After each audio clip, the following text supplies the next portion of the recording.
Welcome to the Likes and Cash podcast, boys. Today we got a good one. So today we're going to cover 3 things: value versus insight, and why giving more value might not be the answer. 2 is how to be a coach, how to be a consultant, and how to be a mentor depending on what your clients need from you.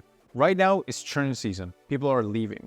How do you get people to stay but getting better at your craft? And the last thing we're going to cover is hot content takes. Why you should not be aspirational and instead should aspire to be the man instead and the leader that your followers need. See you inside. I want to talk about leadership.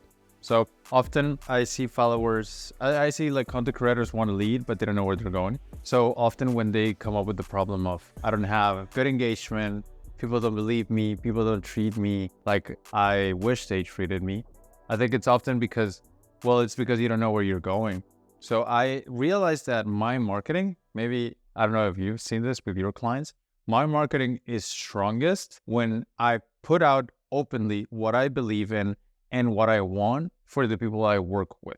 The clearest example of this is when I put something called the code. So the code was just a picture of a notebook split in half between what content creators do and what cash creators do. So content creators chase prospects. We don't do maybes. We only do yes or no's. Content creators sales with sales calls. We just use a Google Doc. Content creators are open all the time. We close doors because we understand that power goes to the most limited resource. Stuff like that. And the response I got to putting my code out there and kind of being willing to be a leader, that has been some of the wildest responses I've ever seen in my marketing. And I'd like to see more coaches do that. Be willing to lead and let people know what things you believe in and what is your code. Do you do something similar, or do you have any thoughts on that? I agree. I think it's the way I kind of look at it is like it's almost like you're trying, especially for coaches. I think the way a coach should approach things is you kind of have to create a common enemy in your marketing. You know, the other side of the fence or your enemy in your marketing is essentially the people who are doing things the way that you don't want to do them. The people who are doing things the way you used to do them, right? So that's like the enemy. It could be a person. It could just be an idea. So like for you, right, you might have ideas in the coaching space that you're just ruthlessly against.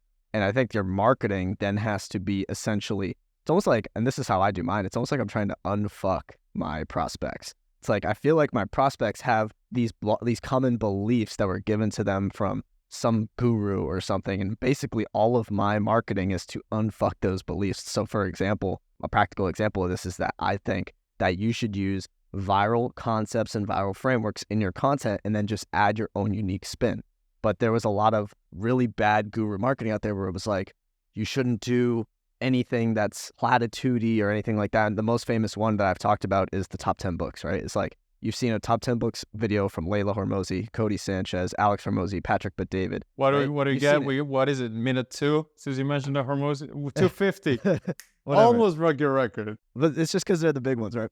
And you see they all have these top 10 book lists, right? But they're all different lists. And I think there was like maybe a year's worth of programming from some gurus, maybe to sell a course. They were just like, don't do any content that's proven viral. And they basically just said, don't do platitudes. But you don't have to do platitudes in a way where there could be copy pasted by anyone. You should still be uncopy pastable. But if you put your own unique spins on things, you're allowed to follow viral frameworks. It's actually a cheat code to getting impressions and to growing your account and to doing all these things. So that's like, for me, that's my enemy, and my marketing is essentially unfucking those beliefs. About the uncopy pastable thing, I changed my mind. I think it's okay to be copy pastable sometimes.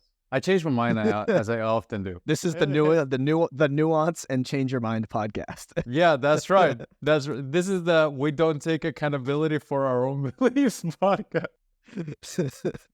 This is but I don't know though. But honestly, man, I used to think that everything needed to be uncopy pastable. And often when I have the words always, never, all, none, it kind of hurts me because it understands that there's no nuance when everything really is nuanced. But I used to think it should be uncopy pastable, and if it should be in anybody else's feed, it can't be in yours. Yes, to a point. But if I have a thought that maybe... Hell yeah. I'll post it today. Yeah, there you go. Yeah, we're going... Yes, welcome, brother. Yeah, I'm back. I'm back, brother. We're back. Yeah. JK's now going to start ghostwriting soon. Oh, so, yeah, okay. That's a stretch. Okay, so I posted it today. You make more money when you're willing to say no. Or I posted another. Or is it we don't do maybes? It's a yes or a move on, right?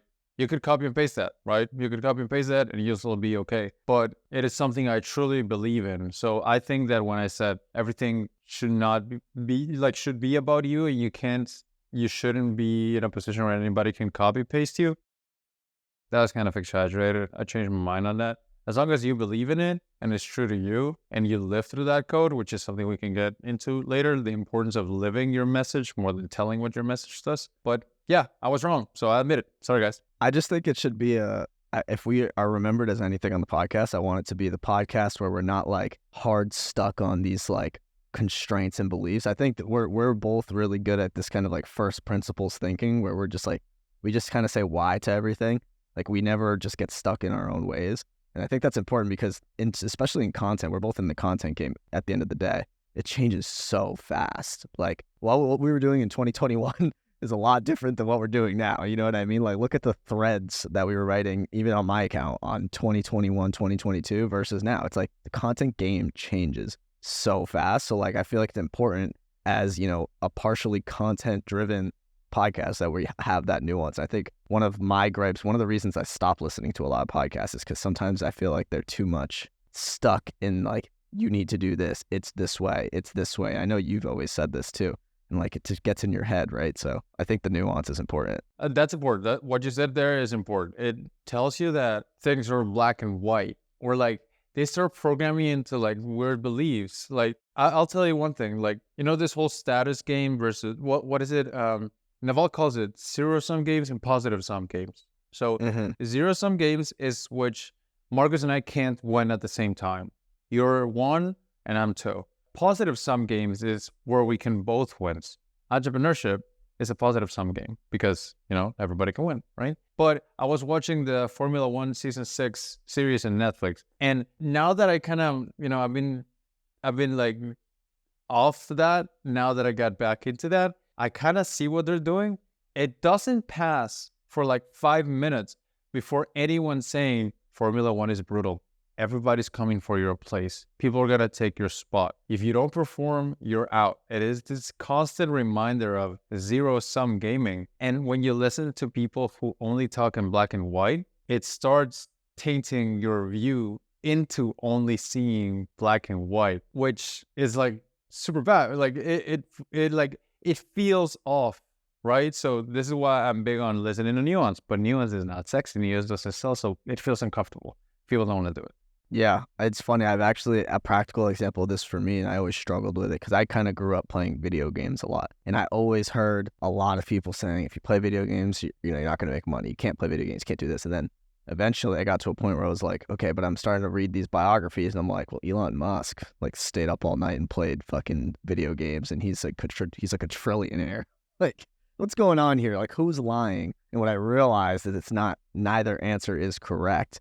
It's a gray area. And then I started applying that slowly to a lot of different things. And I actually had this talk with a team member of mine recently, and they basically were saying that when they write something, they have all these rules. I need to hit this line count and this many words here, and this needs to be structured this way. And I was like, dude, you need to apply first principles thinking to this. And it's like, I don't ask myself. You need to chill. Yeah, no, literally. And I was like, I personally, like the way when I write, I don't say, I need to do this, this, and this. I don't have this structure and this framework. I literally just start writing. I'm like, this would bang. Like, this would do well. Like, what's going to do well here? Oh, this sounds good. Like, very basic, fundamental questions when I write. And that's how I try to apply things to everything in business. It's just like very basic. That's interesting because I do the opposite. When I start writing, I think this is probably going to suck. Like that is, I'm not kidding you. That is actually the dialogue that I tell myself, because when I'm like, this will bang, I feel a lot of unnecessary pressure.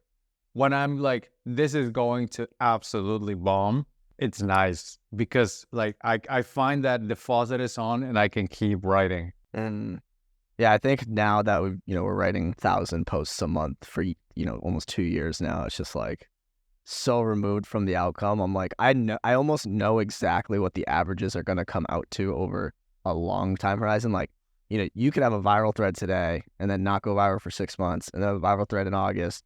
But like at the end of the year, your growth is what it was going to be anyways. You know what I mean? Like, for me, it's become a very steady thing and not so much kind of this like rocket fuel thing. So I've kind of removed myself. I guess that's a lot different than a lot of people, especially YouTube and some other platforms where they look at growth as like this like meteoric thing. I just look at it as like steady input output, very basic, like a system. You don't have to overthink it. When you say output, what is it you're measuring? Are you measuring likes, cash, leads? So we actually only measure specifically, so we measure followers. That's like our main content metric. We look at impressions, but we don't really record it or track it anywhere. We just kind of report on it. So the main thing is followers, and then we go over to sales, of course, cash collected, and if there's a booked call system, and for that client, it's booked calls. So those are really like the 3 core metrics we're looking at.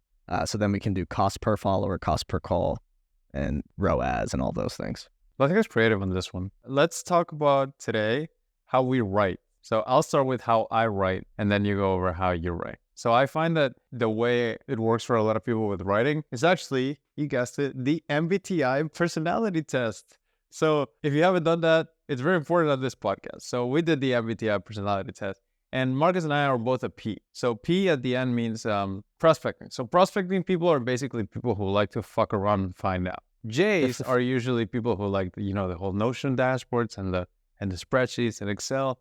We don't do that, right? So for me, writing is a lot about, I can be an awesome writer or I can be a horrible writer, but I vary between those 2 states. So I am the worst writer in the world for the 30 minutes that I try to force a piece of writing. But I am a really good writer for the 20 minutes that I'm on the treadmill and I have an idea and I type it on my phone. So what I like to do is I like to take advantage of emotional states. I will be doing things that are not related to writing because I have this inner belief that, like, all things equal, if you leave me alone, I will create. So that is like a belief I have. I am a creator. So when I take a break or I'm doing my own things, suddenly an idea will hit. And usually I will type better stuff on my phone than I type on my computer just because I have it there. So I'll start on the treadmill or I'm walking or I'm just chilling and be like, something hit. Now, when I start writing, I'll try to overshoot. So let's say before I would say I'm going to write 1 email. Now, when I am in that flow, I tell myself I'm going to write 10 emails. Do I write 10 emails? No. But maybe I'll write 2, which is double what I first intended. So by shooting that high, I set up that metric. It allows me to like chill, know that this is probably going to suck. And I put a lot of content out because writing is much harder than editing. Being in that state is really hard to get into. So once you get there, take advantage of it, shoot high. Even if you don't get to 10 emails, maybe you'll write 2.5, probably. And then you edit the next day or you edit later. You just don't write and edit on the same session, So that's what I do. I'll do a lot of feel, I overshoot, and then I will come back some other day and write it because everybody's a bad writer if you don't give them prep time. Everybody's a bad writer if you don't give them editing time. So it needs to sit. It needs to rest before it gets posted. That's how I write. Like making a steak, you gotta let it rest before you eat it. Really? Yeah, you're supposed to let it rest for like 5-10 minutes. What happens if you don't? You die. I see. Maybe this is a bad belief. It's like, I've never heard that. I didn't know I'm you surprised. did to say. Yeah, all the steak maximalists in the chat are gonna know. They're gonna be like, yeah.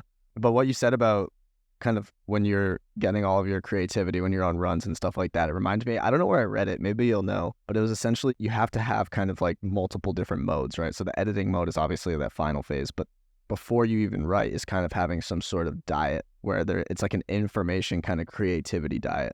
So for you, it's like walking on the treadmill, probably going on walks. I know that's what Napoleon does and stuff like that. But for me, it's like walks, but it's also consuming, it's driving, all of these things is where I always get my ideas. And it's such a blessing and a curse because like you sit down at your computer and you're like, okay, this is my time to write. And then you have no ideas. When you're walking on the treadmill and your hands are busy or like working out, then it's like, okay, I get all my ideas. But for me, I do the same thing. I made a tweet actually. I don't know where I have it, but it was like, go on walks, record voice memos when you're driving and stuff like that. Listen to podcasts. Like for me, I have an information diet that kind of gives me all of the ideas. And then, yes, I have a writing session and then I have an editing session as well. I think that's important just for like a practical writing tip for the audience. It's like you absolutely have to edit separately. I've never seen anyone edit and write in the same session and be able to catch everything. It's just not, I don't think it's possible. No, I agree with you.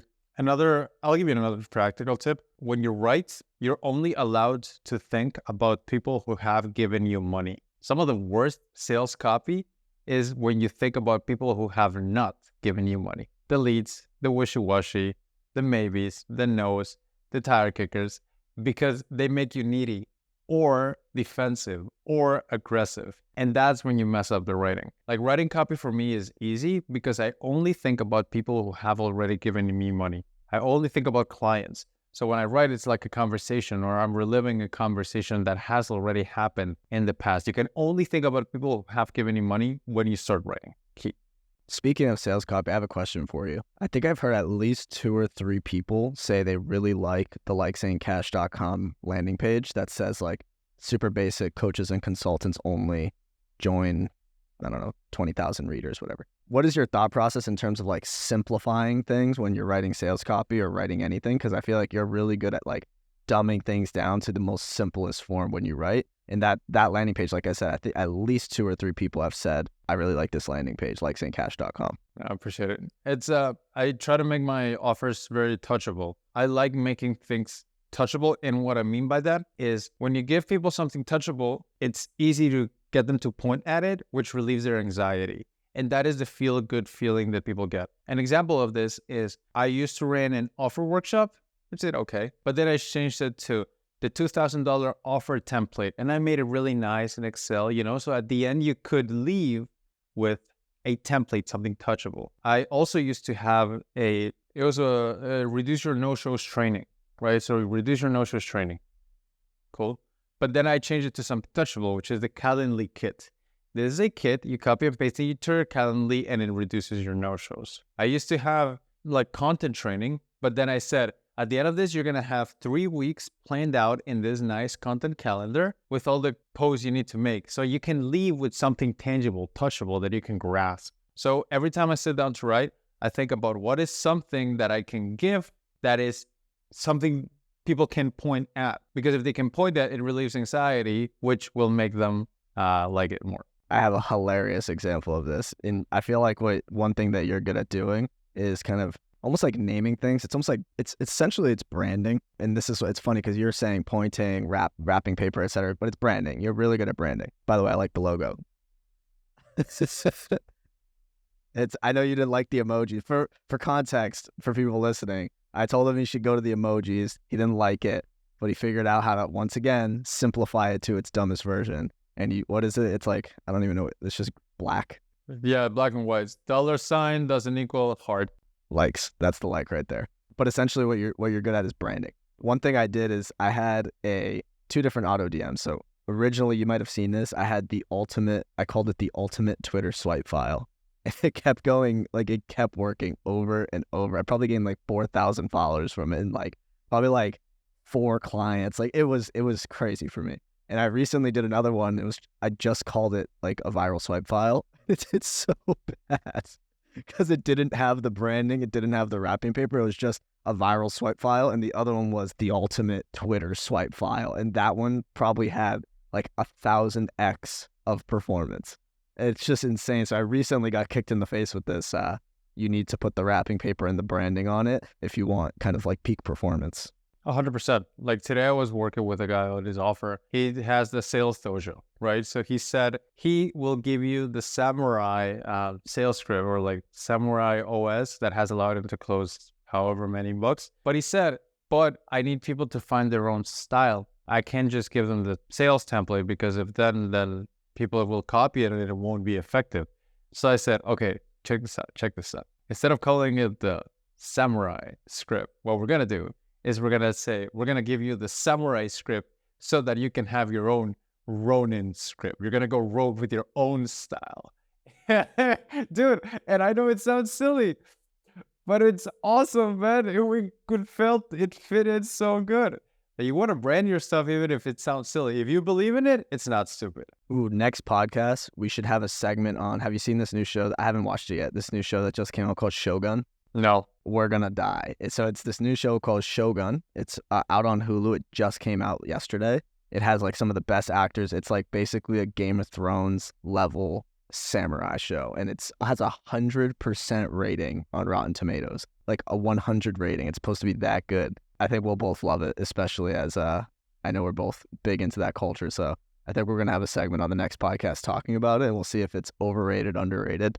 We still got to do the whole anime for 90 minutes podcast. We're gonna start a whole separate channel of just anime reactions. Nah, bro, it's gonna be the same channel. Yeah, same channel. Welcome to the Likes and Cash podcast. But today we're gonna talk about neither likes nor cash. This is one thing that I it's funny because I do it for my clients, and I have this whole segment on this, but essentially it's like practicing what you preach, and it's very difficult as like an agency owner, especially with, a dozen plus clients, because I feel like I'm always focused on my client stuff, and I'm like pushing these amazing strategies to them, and I don't even do it myself. But one thing that I want to do more of in my personal brand is kind of using all of the different pillars of myself, and this is a core thing. Like they say about Joe Rogan, right? He talks about aliens and MMA and politics and free speech and all this stuff. It kind of makes him Joe Rogan, even though he has guests from all other industries. And that's kind of like us, right? Like we obviously have the Likes and Cash stuff, the agency, the consulting, all that. And then we also talk about anime and travel and like weird stuff. And that's kind of what makes us us, right? But I need to do more of that in my content. And I think it's important. Like I think I used to do it a little more, but the more I get busy with the agency, it's an excuse. It's all cope. Yeah. I have to do it more in my stuff. Let's zero in on what you said about it's important to live your own message. What did you say? Like, Practice what you preach. Yeah, that. Practice what you preach. I think that being relatable doesn't sell as much as being the man. So if you try to be relatable, here are my flaws, here are my mistakes, it's okay, but nobody cares unless you are the man. And the best way to do this is to show, don't tell. What have your own unique methods done for your life? Are you traveling? Are you chilling? And you don't have to be an influencer guy to do this. Like, an example of this is, it could be the Andrew Tate, being in Dubai and doing all this stuff. It could also be the stay-at-home dad just posting that today he's just having a beer instead of going to work because his business is going well. It could be the stay-at-home mom that's just chilling and knitting because that's what she loves to do instead of having to go to work for someone. Or maybe she's with her husband or whatever. Like, being aspirational does not sell as much as being the man. And it can be as easy as taking a sheet of paper and writing, what methods do I use? And then, as we do with the Likes and Cash podcast, we caps lock it. So you name them. Marcos has the pesto pillars. I have the Likes and Cash funnel, the prospect inertia funnel. These things are made up. They do not exist, but we make them exist. And because we can show what they have done in your life, we give them life. And that's what drives really good marketing power. When you show, don't tell that you're the man. Yeah, it's kind of like when people say, somebody's not truly dead until they stop getting talked about. Like you can kind of keep the memory alive of, a loved one if you just talk about the memory. It's the same thing. It's like nothing really exists until you actually start talking about it. And now I've made videos and podcasts and tweets and threads about the pesto pillars. It's essentially turned it into a real thing, but it doesn't exist in the real world. You know what I mean? I mean, it does. It's on my whiteboard. So I guess it does exist, but... How's that going for you? I see you recording shorts now, and I see you on the whiteboard, your whiteboard grind. The whiteboard thing is so much easier than it's definitely my style because I can just sit down 10 minutes unfiltered, one take, and just go and do it. Not one take, let's be honest. Sometimes 2 takes, but way better. I plan on doing it for a long time. So what do you do for the audience? Like, what do you do for the whiteboard videos? The whiteboard, yeah. So like I really it's super easy. If I'll be on a walk or a drive, I think of an idea, I put it in my notes app. And then on Thursdays, so Tuesdays is my writing and Thursdays is my recording. On Thursday, I'll just pull over this little chair. And I have all these markers and I'll just start talking about a topic. So I've done, should you choose LinkedIn or X for your personal brand? And I kind of break down the target markets of each. And then I have another one where it's like the pesto pillars. And my next one is going to be kind of breaking down the 100K a month X funnel or Twitter funnel. And I'm just basically just targeting my ideal client, but I'm just doing it on a whiteboard, uncut for 10 minutes a week. So let's go deeper on it.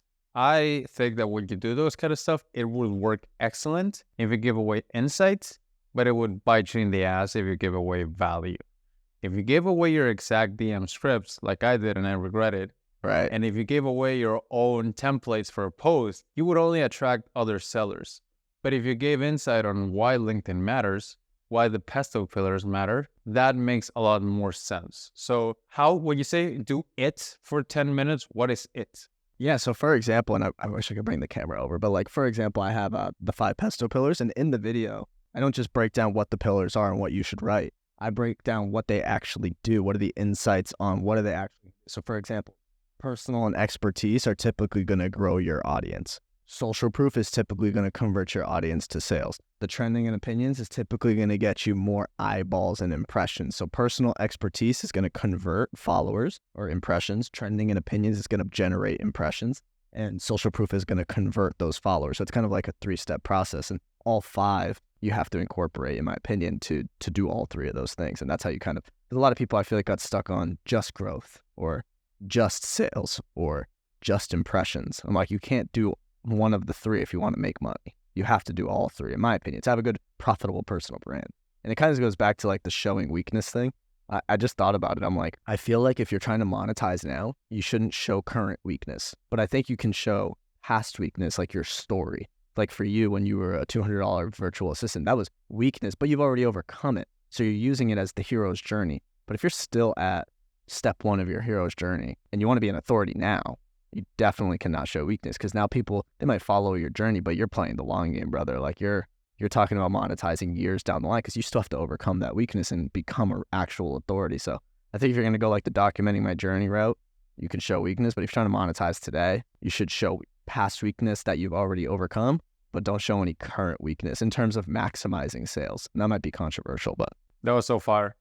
I loved every second of that rant. That was sick. People only care about the rags to riches story if you're in the richest part of the story, not in the rags part of the story. yeah, they'll cheer you on, truly. Like if you're in the rags, they're going to cheer you on. They're going to follow you. I actually know someone who's doing it right now, like a rags to riches, kind of like a weight loss journey. And it's like, yeah, you're going to get a lot of followers, but you're not going to get a lot of buyers yet.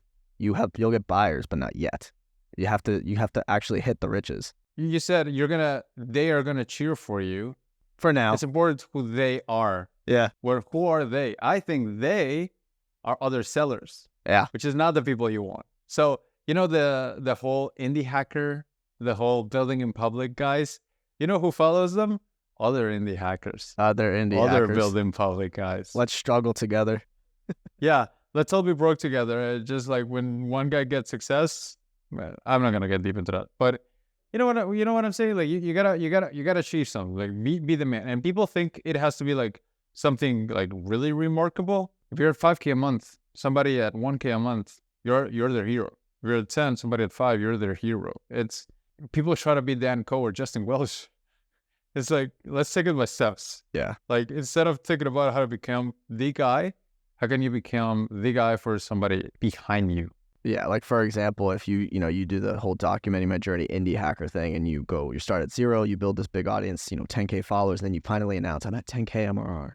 Everyone that's like, congrats, oh my God, they followed your journey. You have 10K followers who are just checking your journey out, but they're not your ideal prospect.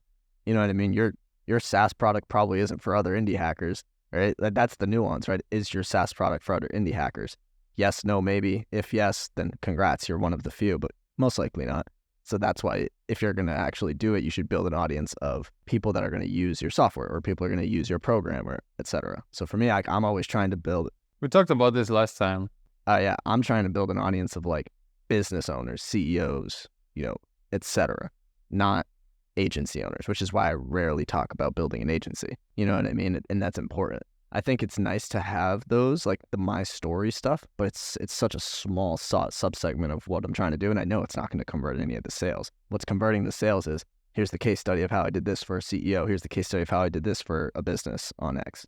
Yeah. Like we talked about this last time, the people who engage with your comment are not the people who buy your stuff. Real talk. People in your comments don't buy. Yeah. Like you saw this with your own community. They didn't join. Yeah. People who engage with you, they're like, for sure, JK, let's go. So much fun. They never buy. It's the hidden whales that I've never seen. Dude. All the time, like, who the fuck is this guy? I'm like, I see someone buy, I'm like, who? Yeah, I'm like, I don't know you, but I love you. So thank you for existing. Like, yeah.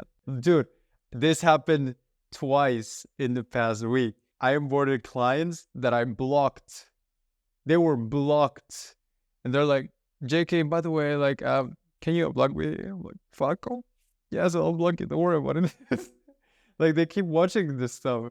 This is an example, man. People who engage are not the people who buy it. So this is why you shouldn't care about peers. Like people in the creator economy, they care too much about peers, not enough about prospects, and that's what fucks them. Because the human mind is excellent at winning the games it plays.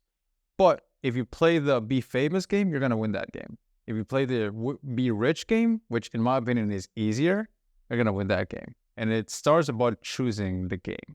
Hell yeah. One thing I've just started recently doing, and this kind of going back to the whole video game thing is, and I started thinking about business as, and I saw this, I forget, it's Alex Becker. I started thinking about business as like an infinite game. I'm just like, I don't know, maybe this helps with you, or maybe you've done this before, but for me, I've really removed my kind of like my core feeling and happiness from the immediate success of things. Like if I get a sale today, I'm not like, oh my God, yes. And if I, churn a client, I'm not like, oh my God, no. I'm like, I just think so long term now that it's helped a lot. Like I don't really have too much anxiety about business or anything like that. And I even recently started doing this in other facets of my life. Like I started jujitsu, which is essentially, you'd call that an infinite game, right? I call it an infinite game. So I started jujitsu. I started playing, this is crazy. I started playing Minecraft again since the first time since I was like 17, 18, 19. I used to play when I was younger as a teenager. I literally removed Call of Duty and started playing like Minecraft because I'm like, this is an infinite game where it's just like, it just primes my mindset. I played chess and I'm like trying to play more infinite games everywhere in my life. And I think it's starting to help. It's conditioned me to think so long term with things. And it's helped a lot with my mindset stuff. I don't know if you have any thoughts. I love that. I have my thoughts. You know what my Minecraft account is? Because I also started playing Minecraft recently. In Minecraft, I'm Oh, I have to invite you. Oh, yeah. Like, do it, bro. It's easy to remember. I'm JK Swolina. Nice. And sometimes, what is it? I think it's Microsoft that owns Minecraft, right? So sometimes Microsoft will send me emails. And I unsubscribe from all spam emails or like company emails, but they do start with, hey, JK Swolina, let me remind you about this new offer. And I like it, so I don't unsubscribe. It gives me a little validation, so I like it. One thing that's so like, and this is on the business side, that's so commendable about them is like, I feel like every video game ever has a lifespan and it dies. I swear this is one of the only games that's been around since my memory started. Like since I've had memory, I remember this game existing and they just keep adding new features. They only care about product.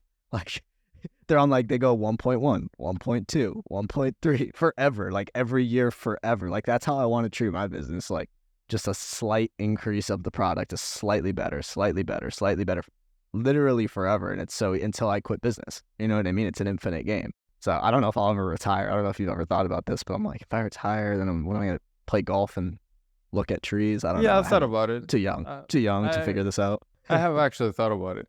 Like at some point now I'll be like, guys, like, listen, man, I don't want to change the world. I just want to get rich. And at some point I'll be like, I got it. I want to move the goalposts. I think I know what's gonna happen. We're both gonna actually retire, and it's gonna end up turning into a sabbatical, and we're gonna be like, all right, I'm bored.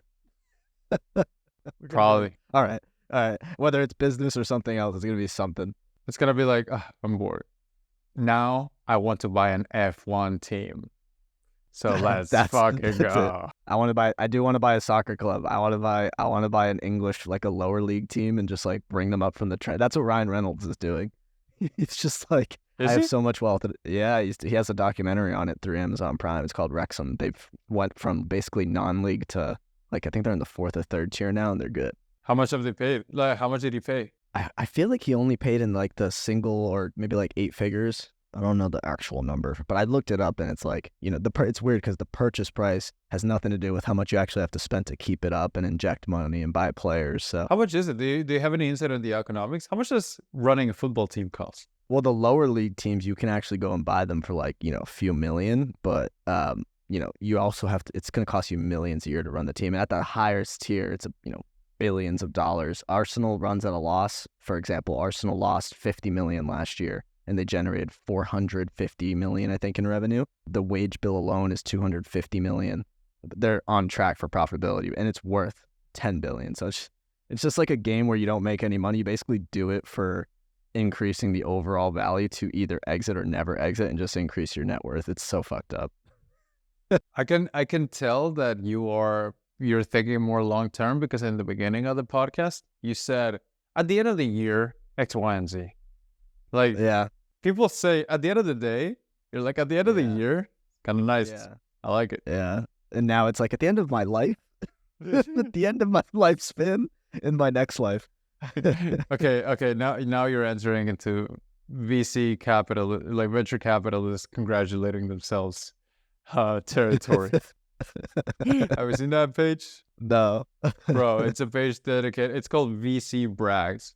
It's on Twitter. So it's designed to see how venture capitalists brag about themselves. So an example of it, it'll be like, man, like being a firefighter must be tough. Going out there, fighting the fires, being dirty, putting your life on the line, almost as hard as being a venture capitalist and changing the world.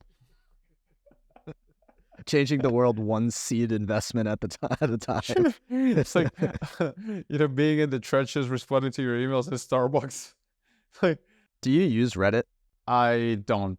I had a client who was basically he posted on Reddit, and it was essentially he was a consult or coaching client, and he posted on Reddit his story, like, I made this much doing this business, and he got dozens of leads through it. And he was like, you should really think about adding Reddit to your like offer stack. And I'm like, is that really going to be a future offer, is like Reddit marketing? I feel like Reddit's like the shark infested waters. Like, yeah, it could hit, but if it doesn't, you get destroyed. I don't know. I've never been like a huge Reddit guy. I don't know if you've ever thought about posting maybe like my $250 VA from Guatemala story on Reddit to see if you get clients. I think it'd be an interesting, fun experiment. You're already a public figure.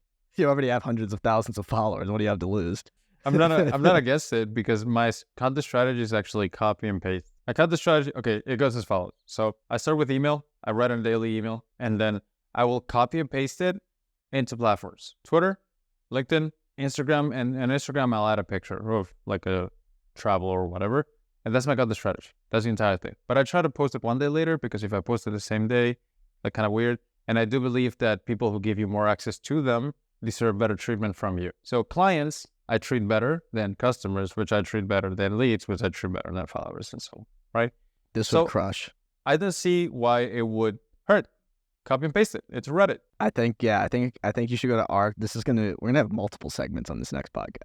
r/entrepreneur. You do like the from $250 VA to 7-figure exit, and now I run a consulting agency where I travel the world, blah, blah, blah. You basically put your story on the Reddit, and we report back and see if you get leads from it. Because I think if you plug it at the end where it's like, and now I run a consulting business on how I did it with my social media following, blah, blah, blah, you might get some leads from r/entrepreneur. And then the other segment's going to be Shogun.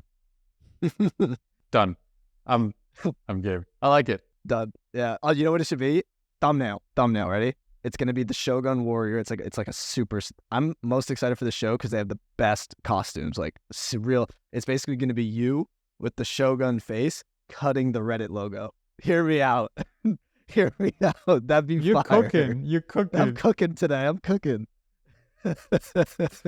Well, maybe do that. I just do copy and paste. Do you do copy and paste for your clients? Like multiple platforms? Yeah. We do it as... So we'll copy and paste some things on LinkedIn, but the format, I don't know do you reformat it depending on the platform? You used to change out individual words, no? Like if it was like Twitter. Yeah, but now because I think more about talking about I would rather talk about the problem than the... Anyway, right. I don't do it anymore. Yeah, so we do essentially copy paste. Obviously there's nuance. And we'll also redesign into carousels and copy paste that way onto Instagram. So Instagram carousels crush. So tweet pics and carousels on Instagram and LinkedIn, sometimes carousels, but sometimes nowadays like copy paste with the picture. Text mostly, right? Some, if the client does video, we'll repurpose it, but we're a text-based agency. So anything we create is text. You know what's interesting? I started making more money on Instagram when I put out half the video content and I went harder on text. Does it mean that text is better than video on Instagram? No. I think you need both. But because I enjoy creating for text, more. I believe that if you don't enjoy creating it, the audience won't enjoy consuming it. So because this is the most enjoyable format for me, I think that people like it more. Everyone that I know that makes the most money from Instagram has like a 50-50. They do essentially every other post. It's like video, text, video, text, video, text. It's almost like the text is converting the video, but it doesn't actually work that way. But from what I've seen, the best performers do both. That's an insight. Well, that's value right there. That's too much value. I'm taking that Yeah, away. yeah. What is it actually? We'll take a step back and say you got to mix it up because most people have a certain mix. It depends on what you do. Anyway, what I'm trying to say about this insight versus value thing is, for some reason, it inspires a lot of like thoughts on people, but it's not that complex. It's like you're not trying to break anybody's beliefs. You're not trying to keep stuff from people. What you're really doing is just explaining why things happen, why things work, how things work. The simplicity of it is what attracts people. Like I started talking about whale bait versus fish bait. I got a lot of questions on how do I avoid fish? How do I attract my whales? And in my opinion, that's the wrong state of mind. Just focus and give an insight on why things work. And that simplicity is what gets you clients. When you think about that, it's like you're putting too much pressure on yourself. And I don't think it's helping you. Yeah, I try not to have. I think pressure is a good word. If anything, I don't know how you kind of teach it to your clients, especially the people. This is a good question for you. How do you kind of coach people to not have pressure on themselves when they're, for example, at a lower level? Like they might not have kind of that cushion to not have the pressure. So what do you tell them? I tell them that they can choose to be a good writer or a bad writer. It's really a choice, but it's more of a choice of timing. Like we can all have moments in which we cook. There's always times at which you have been single and somebody in a relationship asked you for advice and you gave them good advice, even though you were single. You were cooking. You were in a separate state. So I let people know you should be okay with it sucking. You know what, the way I learned to write like good in English, because my first language is Spanish, is I bought a course that said 500 words every morning and you don't care if they suck or not. I didn't really get good at prose or feel, but what I got the most from that practice was being okay with my writing not being good. Because all of the monsters are inside your head. They're really not real. We suffer more in imagination than in reality. So if you leave that pressure, you'll be okay. And that's kind of, you're doing this to yourself. Like you're tripping. You're not a bad writer. You're just a bad writer right now. Chill, let it go, and you'll be okay. Yeah. I think it's like, it's all skill stacking too. It's like, what do you do? I mean, this is like a weird thing, but it's kind of what you said before where it was like never show weakness. Like for me, I kind of always understood that if I had this like pressure or if I felt weak, I wouldn't have authority. So I kind of just always like psyoped myself into knowing that it was going to work, like eventually. You know what I mean? Like I never told myself like if it's not going to work. Because if I did, I feel like that leaks into your content. It leaks into everything. It leaks into your sales calls. Like you ever been on a sales call with someone who's desperate?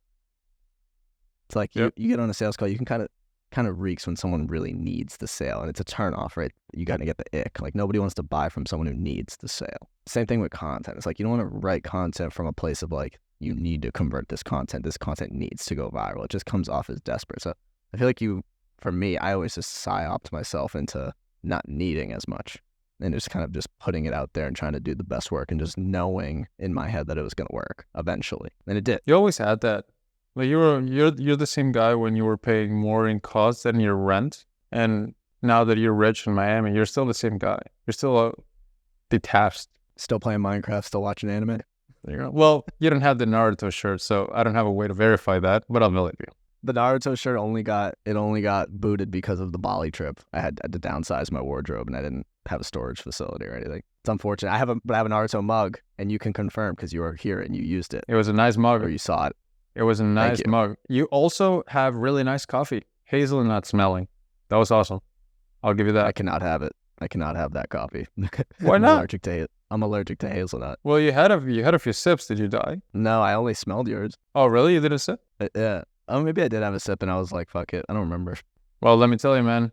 It's some good coffee. I'll tell you that much. Nah, maybe. You got anything else? I got a few things here. Yeah, you can finish this off. Cool.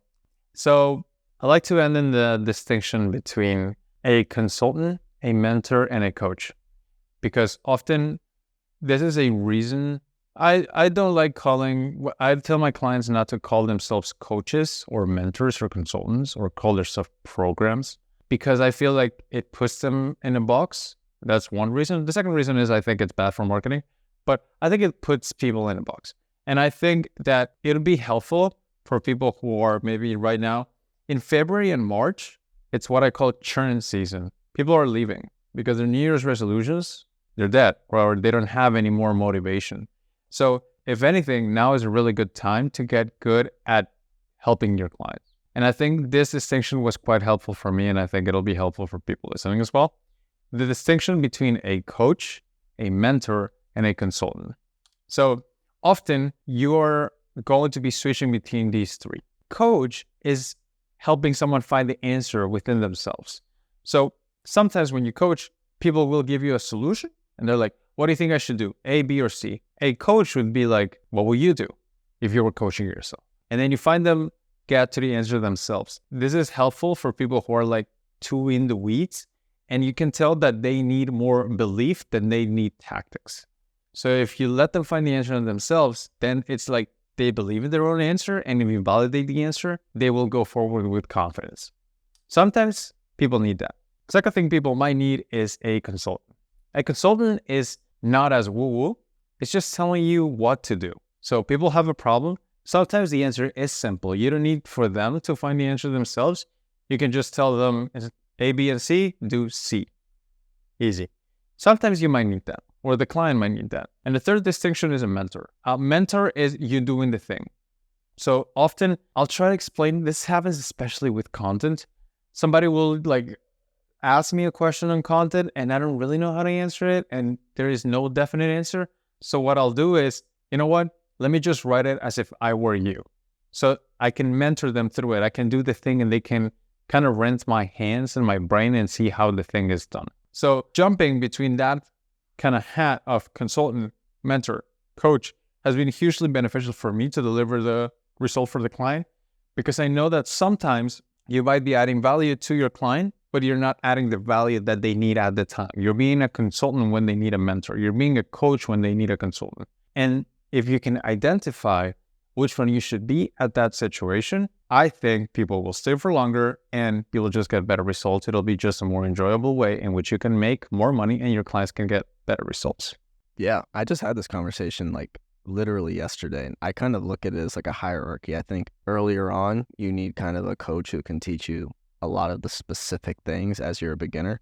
And then I think once you kind of graduate from needing the coach, you might need a consultant who's kind of gives you more in, like smaller tweaks and tactics that you're already doing the thing because you got coached into doing the thing. Now you actually need just tweaks and tactics to kind of get to that next level. And then for me, the mentor, and this is just how I look at it, a mentor is kind of at that highest level where, remember how you said at the highest level, like a lot of your mentors, they don't really give you specific advice. It's almost like therapy. I kind of look at mentorship as that third highest level where it's kind of like you have your own business, right? So your solutions are always going to be different than someone else's. So the mentor is kind of to guide you, to me, the mindset and kind of framing for you and perspective so that you can find the solution on your own.